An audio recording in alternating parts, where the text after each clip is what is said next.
All right, we are going live. Okay. So one moment.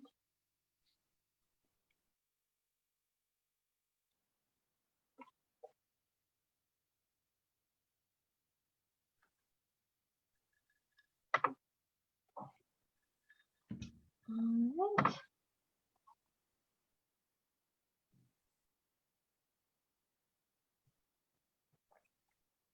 Perfect. I think everybody's in. So welcome everybody to another webinar here hosted by Higgins Travel Leaders. If this is your first webinar that you are tuning into, these webinars are designed to give you guys just some information on all of the wonderful suppliers that we work with here at Higgins Travel Leaders. So tonight we have Dawn from Rocky Mountaineer. She is going to go over some of the things that Rocky Mountaineer has to offer, as well as some of the new routes. So I will let her explain all of that. But before we get started, just know that we do have a chat section. So if you guys have any questions that you're thinking about as Dawn is going through her presentation, feel free to put them in the chat box that you see at the bottom of your screen. We will try to answer those at the end of the presentation here. So because sometimes we'll get some questions and the answers will be on the following slide. So we'll see what we have at the end of the presentation here. But without any further ado, grab your glass of wine, sit back, relax, and Dawn is going to kick it off with everything that Rocky Mountaineer has to offer. Oh, thanks, Abby. I really appreciate it. Thanks, everyone, for joining. As Abby mentioned, I'm Dawn. I'm the Key Accounts Manager for Rocky Mountaineer, and you guys are all in for a treat today. I am going to go ahead and hide myself because I talk with my hands, and it ends up being, I think, a little distracting. I want you to focus on the beauty of Rocky Mountaineer because that is, it's so, so beautiful. So there I go, and welcome to Rocky Mountaineer, a journey into the extraordinary. So what makes Rocky Mountaineer so unique is several things. One, we are daylight only train travel. That's huge. I'm going to take you to two of the prettiest areas of the world, the Canadian Rockies and the Colorado Rockies. You want to see it. You don't want to be sleeping through this. You don't want to be traveling at night. So we insist on daylight only train travel. I'll talk more about that in a little bit. Also world-class cuisine, and I'll absolutely get into that in a bit. And we also have commentators on board, our hosts on board. Those are the three things that really make Rocky Mountaineer such a unique vacation compared to any other journey. So luxury rail through the Canadian and Colorado Rockies, and daylight only train travel. So we have actually been in business for 30 years now. So for 30 years, we've taken guests around the world on just remarkable journeys, really throughout the Canadian Rockies. We started with the Canadian Rockies. We're based in Vancouver, British Columbia. So we take people from Vancouver over to the Jasper, Banff, Lake Louise area, little iconic villages like that. But we had always planned on going somewhere else and expanding our journey. And I guess if there's a silver lining to COVID, it's that we kind of put it into high gear. And I will let you know that I'll tell you at the end about the route in the US. So very excited about joining the US. I'm going to start talking about Rocky Mountaineer in general. Then I'll go over our Canadian product, and then I'll get to the US product. So just kind of breaking it down like that. No matter which product you take, Canada or the US, I like this slide. Seeing is believing is a huge understatement because the majority of our routes are inaccessible by car. So yeah, you could be driving any of these routes and it's absolutely beautiful, gorgeous, but you're not going to see it the way you see it on board Rocky Mountaineer because you really, really are deep in nature. And I talked a little bit about day on board the train. Day on board the train is super important to Rocky Mountaineer. As I mentioned, you want to be seeing these areas. So your day on board the train of Rocky Mountaineer is one of relaxation and luxury, to be honest with you. You're going to have a whole crew of characters taking care of you. So every single rail car on board Rocky Mountaineer has its own kitchen and culinary team. So think about that.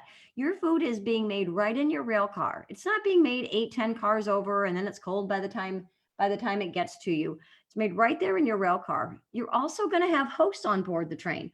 And those hosts, oh my gosh, they're going to be your new best friends for the next two or 3 days while you're on board the train, because besides telling you the commentary and the history of the area and the sites that you're coming up to and telling you to get your cameras ready, they'll tell you some human interest stories of the area, and they're great animal spotters.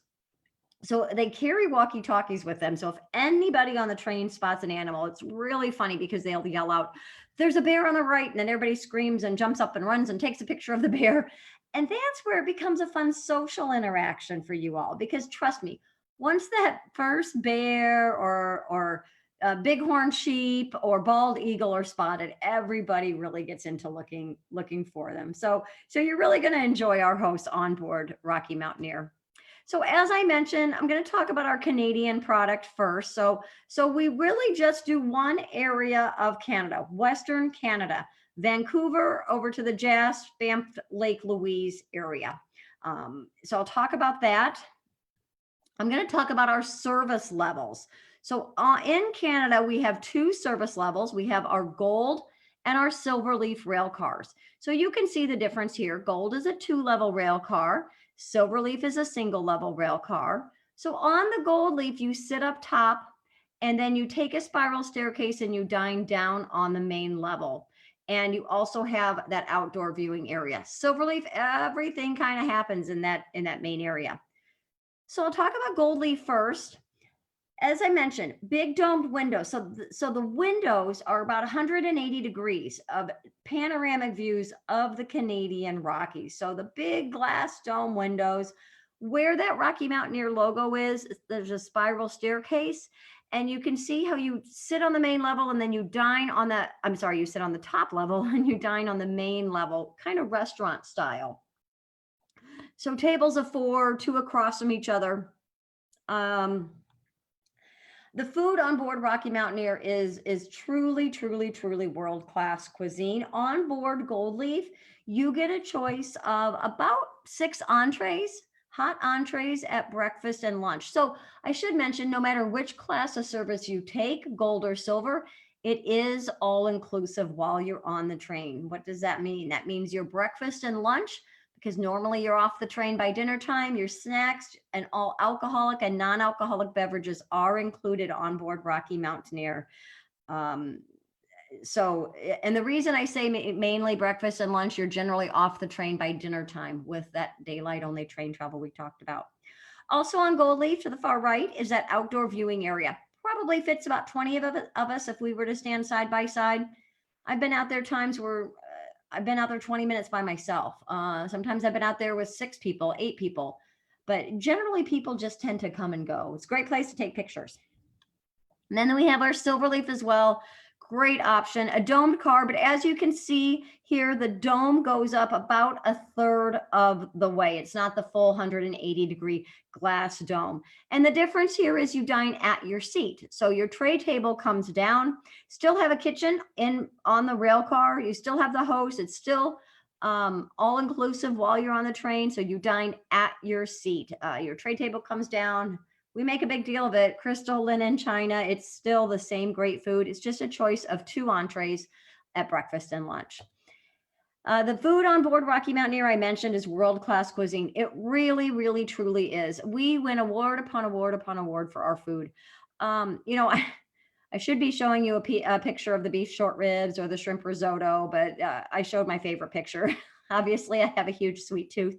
So the chocolate brownies are amazing. And it's, 3-course meals at breakfast and lunch. What I personally love about the food, it's all locally sourced. So that means in Canada, your beef is from the Alberta region. Your salmon is from the Pacific Northwest. The wines are from the Pacific, the Okanagan Wine Valley. And then again, overnighting in hotels. So we want to keep that daylight only train travel going. So I'm going to tell you about our routes right now in Canada. We have 3 routes. don't worry about that green dotted line. We're just going to talk about the 3 solid lines. I'll talk about that green dotted line a bit later, but we're talking about our 3 routes, which are our 3 solid lines. The first one is called Rainforest to Gold Rush, and it's our 3-day route from Vancouver to Jasper. Now, you can take the train either way, Vancouver to Jasper, Jasper to Vancouver. It doesn't matter which way you go. The scenery is the same. I'm going to talk Vancouver eastbound. So welcome to Vancouver. Wow, what a great, great city. If you have not been, please, please, please spend at least minimum 1 extra day in Vancouver. There is so much to do. Here's a few of my favorites. Stanley Park, huge park right in the middle of Vancouver. It's where there's totem poles in there, great running, walking, biking paths. The Capilano suspension bridges down at the bottom. They're not as scary as it looks, I promise, but they're really cool. They really are. But my favorite thing to do is Granville Island. Granville Island is like Pike's Market in Seattle, but on steroids. Lots of huge market, lots of shops, lots of restaurants. At least try to have lunch on Granville Island because it's just an amazing, amazing little niche part of Vancouver. So you'll get on the train after exploring Vancouver. You'll get on the train about 8 in the morning and you're going to head to Whistler on this route. So Whistler is the home of the 2010 Winter Olympics, an iconic little ski village in British Columbia. You get in around noon and you have the rest of the day and the evening free to enjoy Whistler on your own. You'll overnight in your hotel, get up the next day, and you're going to head towards Quesnel.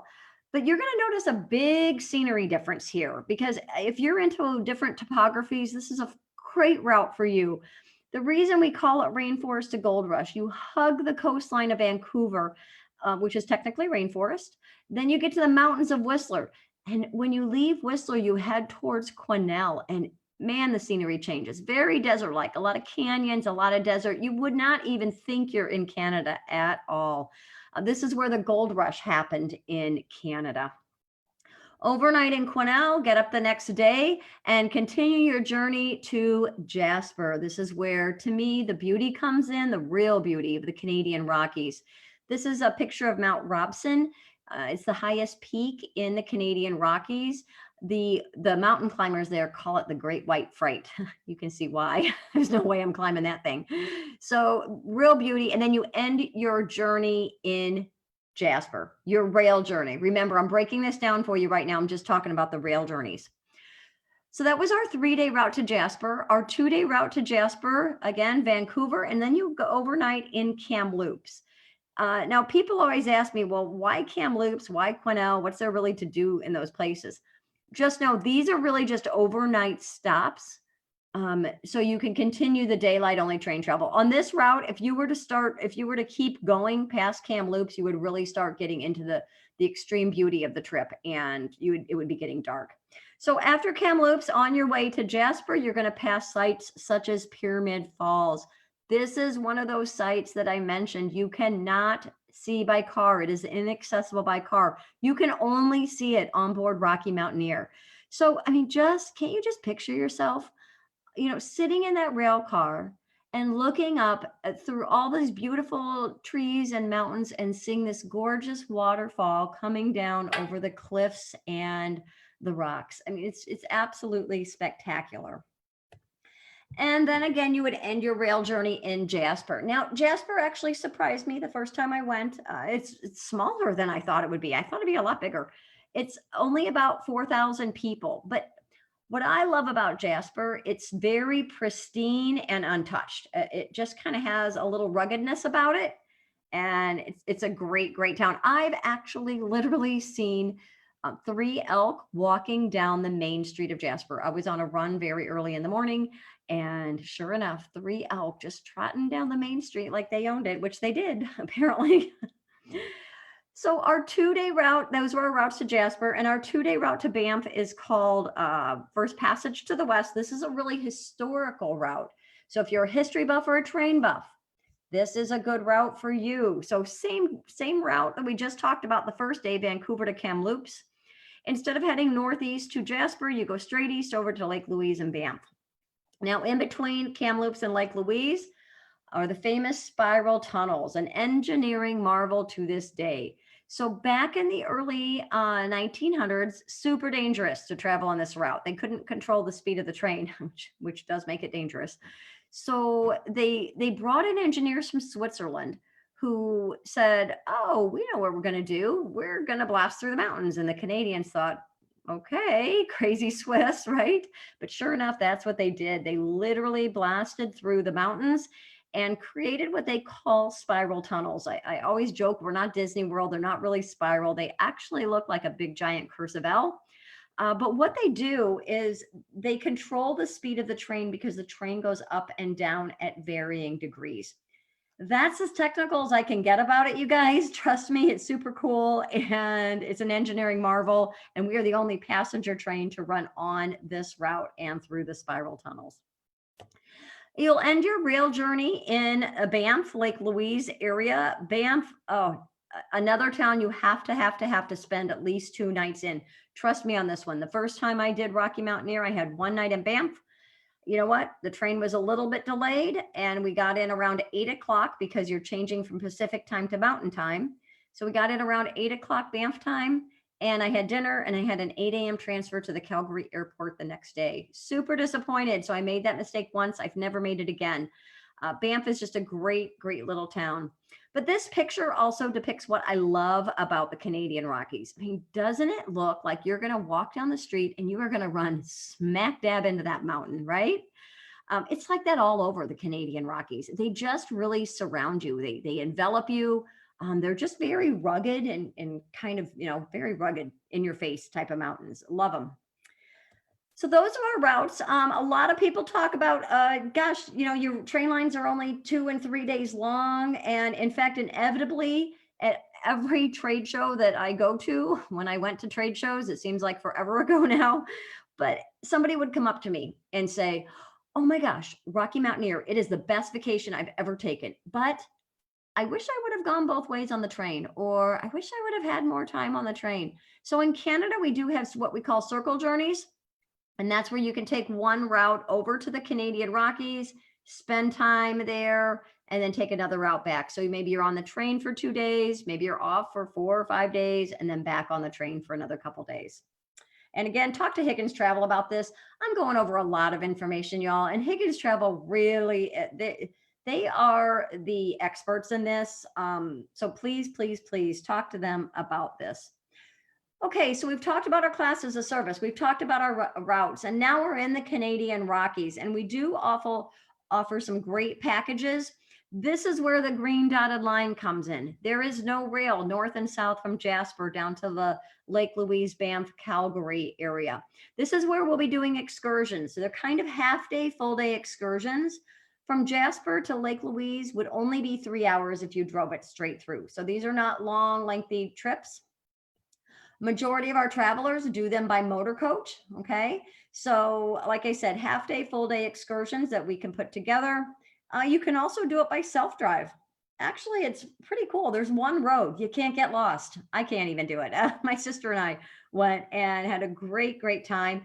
It's really just a matter of what you like. Like I said, the majority of people do the motor coach. You don't have to worry about anything. You learn more. But just to travel at your own pace, this is nice as well. What's there to do in the Canadian Rockies? I could do a whole nother PowerPoint on this, but I don't have time. So I'm going to give you my two favorites. One is the Columbia Ice Fields. You take this tractor looking thing out onto a glacier, Athabasca Glacier. It is one of the very few glaciers in the world that is accessible by a motorized vehicle. So very cool. And think about this when you're standing on that glacier. It is as thick as the Eiffel Tower is tall. Think about that. As thick as the Eiffel Tower is tall. It's pretty amazing. The other thing I love is the Banff Gondola. Oh, love the Banff Gondola. What I love about it is you take it up, I don't know, it's 10-minute ride, if that, and you get out and don't just take a picture, turn around and come back. Okay. There's a boardwalk that goes out. Now you don't have to walk. It probably goes a half mile. You don't have to walk out the whole way. But oh my gosh, it is spectacular. So just promise me at least walk out 30 steps because I know that every 20, 30 steps, you're going to take another picture. You're going to get another view of the Canadian Rockies. When do we travel? We offer Canada during 3 seasons, April through October. So end of April through the beginning of October. I'll just give you the pluses and minuses of each one. Spring, snow-capped mountains, ton of wildlife. Why? Because we share the lines with the freight trains. Freight trains are carrying feed. Feed flies off freight trains. Animals are coming out of hibernation. You get the picture, right? They're right down by the train track. So you're going to see a lot of wildlife. If there's a downside to spring, it could be that some of the lakes, including Lake Louise, may be frozen over. Actually, they will be frozen over until about June 1st. So if seeing those are important, summer may be an option for you. We all know the pluses and minuses of summer travel, right? I mean, everything's in full bloom. It's impeccable weather, but things might be a little more crowded. Autumn, a great time to travel. Vancouver gets really vibrant colors. And when you're in the Rockies, it's the evergreens that contrast with the aspen trees that turn that gorgeous golden color. So a lot of wildlife as well in the autumn for the same reasons. The animals are looking for food. Right now for Canada, we have a promotion and it is good until January 15th. I know that's only a week away. I do. But I'm going to tell you at the end about our well, actually I can tell you now. So our Mountain Bound promotion for Canada, if you sign up by January 15th, you'll get a free hotel night. So remember how I said in Vancouver, you have to have an extra night? It can be compliments of Rocky Mountaineer, a free airport transfer, and a free dinner. This can be at any of the hotels that you're staying at. If you're staying at some of those Fairmont properties that are so famous in the Canadian Rockies, use them there because those are pricey dinners. So what we're doing right now is risk-free deposits. So you can sign up and book a Rocky Mountaineer Canada vacation. We will require a 20% deposit down, but that 20% is refundable for 60 days. Okay. Refundable for 60 days. No questions asked. After the 60 days, we will allow 2 free date changes. So say you sign up for August and June comes around and you're just not ready yet, no worries. You can do it later in the season. You can do it up to and including 2023. Okay, so new for 2021, we are going to the United States. We are very proud to announce our inaugural route, our first route and our inaugural season in the US. Traveling from Denver to Moab over 2 unforgettable days, featuring the awe-inspiring sights of the Colorado Rockies, remarkable desert formations. Now we are only offering a shorter season this year, so it's going to be August 15th through October 23rd. So 10 weeks. 40 departures. Just so you know, it is on sale now. It absolutely will sell out. We will be using our Silverleaf rail cars that I talked about. So our Silverleaf rail cars, just for a reminder, are the single level rail cars. You may be asking, well, why are you only using the Silverleaf? Why aren't you bringing any gold leaf down? Well, there's some pesky tunnels in the United States that aren't quite tall enough for our 2-level rail cars. So we will be using our Silverleaf rail cars. Here's some better pictures of the Silverleaf rail car. Actually, some people prefer Silverleaf over gold. It's just a preference. Gold leaf, you're sitting up higher, so you kind of see a big overview of things. Silverleaf, you're right down by the train tracks. So people love that because when the animals are down there, they're right there. You can see there's big wide windows and the dome that goes up. Plenty of comfortable seating as well. And here's kind of a better picture of the dining on the Silverleaf rail car. Like I mentioned, the tray tables come down. We do the whole crystal linen china, and your food is made in the kitchen right there, brought out to you. And again, it's all inclusive still when you're in Canada. So the meals that are included and your snacks and your alcoholic, non-alcoholic beverages.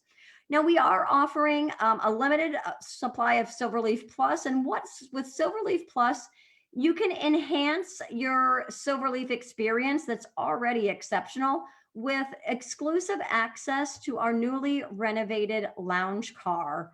So this will be really fun. We're going to have a mixologist in there that's going to make some different drinks and just a different way, kind of, more of it offers additional space both indoors and out to just relax and soak in the scenery as it passes by. So Rockies to the Red Rocks is the name of this new route, and it goes from Denver to Moab. And again, we'll talk about those green dotted lines later. We're just talking the rail route right now. Yes, it goes both ways. But basically, I'm going to talk Denver to Moab. So welcome to Denver, Colorado, the Mile High City. Probably a lot of you have been there. I know it pretty well. I have a couple nephews that live out there. I love it because it is a modern city and it's a city of culture and diversity, but yet it kind of gives a nod to the Old West era. Uh, just like I recommended an extra night in Vancouver, I recommend an extra night in Denver as well. So much to do in this amazing city. You have the Denver Art Museum, known as the Dam, and it's a great art museum. I'm going to be honest, I'm not a huge art museum person, but it has some really cool interactive exhibits, so people like me can enjoy it as well. Larimer Square. Oh, by the way, Denver's known as the fourth easiest walking city or fourth most walkable city in the United States. I don't know who chooses that, but I would believe it because there is a shuttle bus, the 16th Street shuttle, that goes, stops every single block. So super, super easy. As I mentioned, Larimer Square, this is the old Victorian era villa buildings, lots of restaurants, shops, bars, boutiques, and of course, beer. You can't talk about Denver without talking about beer, right? Kind of known as the Napa Valley of craft beer. If you're interested in sampling, they have a beer trail that has 100 breweries. I'm not necessarily recommending sampling all of them, but if you're interested in sampling some, I'd go down to the Lodo district, which is short for the lower downtown district, because it has a lot of popular breweries down there. Okay, the hotels we'll be using in Denver, all of them are within walking distance, actually within a 5-minute walk of Denver Union Station, which is where we're going out of. The Maven Hotel is located in the micro district, and it's kind of a large loft style hotel, lots of natural light in this hotel. The Oxford Hotel is kind of a boutique hotel. It offers, historic charm, but yet of course all the contemporary conveniences. And the Crawford Hotel is actually right in Denver Union Station. So you actually have to enter the rail station and the bustling rail station and see all the historic details in order to get to the lobby to check in. So really cool. And as I mentioned, that's where we go out of. So this is the route that we'll be going on, Denver to Glenwood Springs on day 1. You can see this is Canyon Day. A lot of canyons we're going to go through and go past. I'm not going to go over all of them. I'm just going to go over some of the highlights of them. The first thing that you'll see is the Big Ten curve. Oh, by the way, you're going to leave Denver around 7 a.m. and we're going to get into Glenwood Springs around 5 p.m. on this day. Okay, so the Big Ten curve. This is just north of Denver, an engineering marvel. We love our engineering marvels at Rocky Mountaineer, especially when it comes to trains. And yes, we found one in the U.S. So the Big Ten curve is one, and it's called the Big Ten curve because even though it's a 270-degree curve, it's 10 degrees the way the rail lines mark it. Again, trust me, it's cool. You'll head past Gross Reservoir Dam, which is a 440-acre dam, and then Moffett Tunnel. Moffett Tunnel, this is one of the reasons we can't bring our gold leaf cars into the U.S. It's just not tall enough. So it was completed in the late 1920s, and it connects Denver to Utah by tunneling underneath the Continental Divide. You'll pass sites such as Gore Canyon. Gore Canyon's really cool, and this is another one of those sites that you cannot see if you're going by car. This is only accessible by train and by whitewater rafting, by boat. And they have some Class 5, some pretty wild Class 5 whitewater rafting there. So you may get to see some people. Again, it's not one of those I'm going to be doing. I'm going to be on board Rocky Mountaineer, enjoying my glass of wine and my food. Oh, by the way, the food on the US, it's going to be the same great cuisine and still locally sourced, but we're adding a little bit of a Southwest flair to it. Okay, we'll get into Glenwood Springs around 5 p.m. Glenwood Springs is very known for its hot springs. It's a resort area, and you'll absolutely have enough time to go visit some of the hot springs. There's a couple of them around there.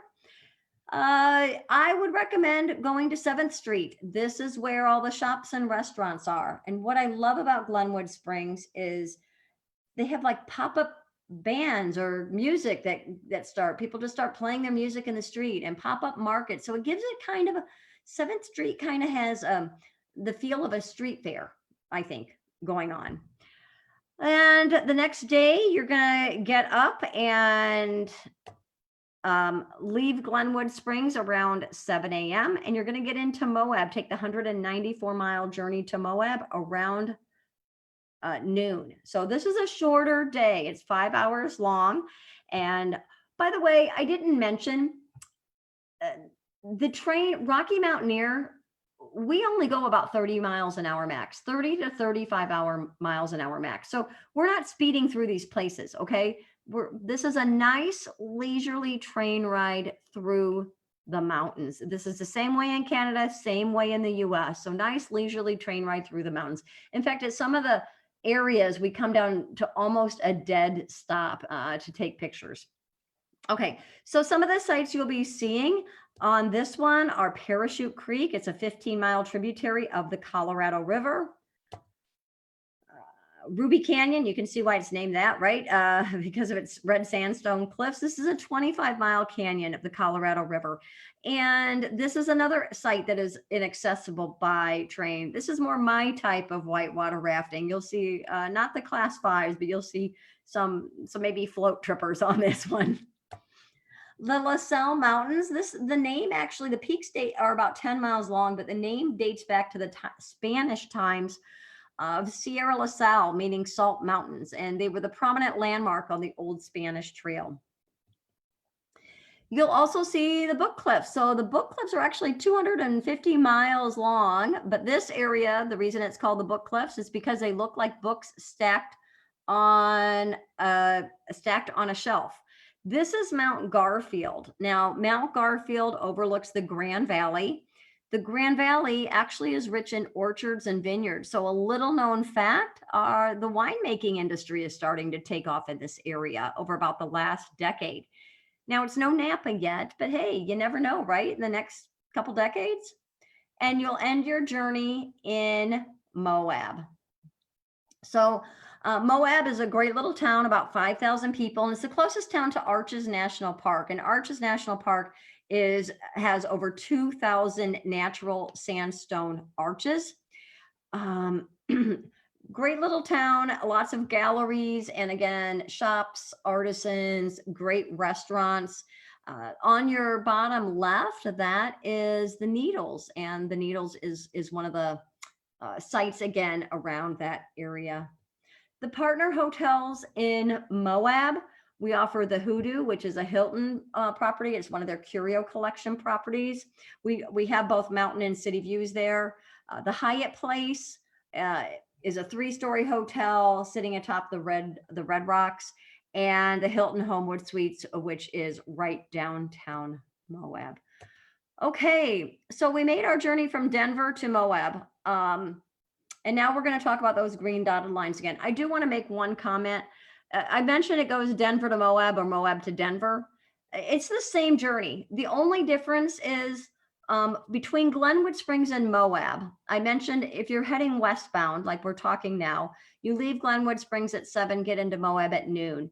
If you're going eastbound, so you're starting in Moab and you're going to finish in Denver, you would start in Moab at 2 in the afternoon and get into Glenwood Springs at about 7. You would have a nice dinner on board Rocky Mountaineer where you'll have breakfast and snacks.